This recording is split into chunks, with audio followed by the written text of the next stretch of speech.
বজ্রপাতে কারো মৃত্যু হলে সেই লাশ ঘিরে ডালপালা মেলে অজস্র রহস্যময় গল্প।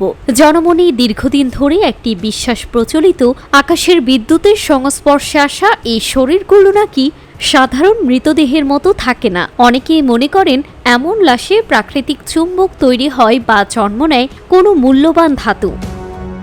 আবার তান্ত্রিক বা কবিরাজদের একটি অংশ বিশ্বাস করেন বজ্রপাতে মৃত ব্যক্তির হাত দিয়ে অলৌকিক সাধনা করা সম্ভব। এই রহস্যময় ধারণা থেকে কবর খুঁড়ে মরদেহ চুরির মতো চাঞ্চল্যকর ঘটনা প্রায় উঠে আসে খবরের শিরোনামে।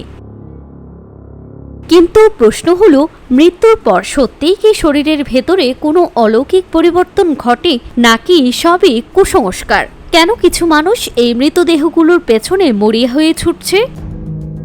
মৃতদেহ চুরির পেছনে কাজ করে মূলত তথাকথিত চুম্বক তৈরির ভ্রান্ত ধারণা।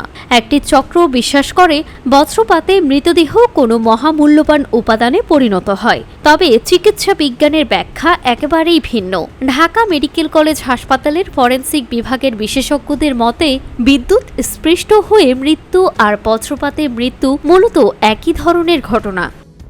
শরীরে বিদ্যুৎ প্রবাহিত হলে স্নায়ুতন্ত্র ও হৃদযন্ত্র বিকল হয়ে যায়, এটাই মৃত্যুর প্রধান কারণ। লোহার ভেতর দিয়ে বিদ্যুৎ প্রবাহিত হলে তা চুম্বকে পরিণত হতে পারে, কিন্তু মানুষের রক্তমাংসের শরীরে এমন কিছু ঘটার কোনো বৈজ্ঞানিক ভিত্তি নেই।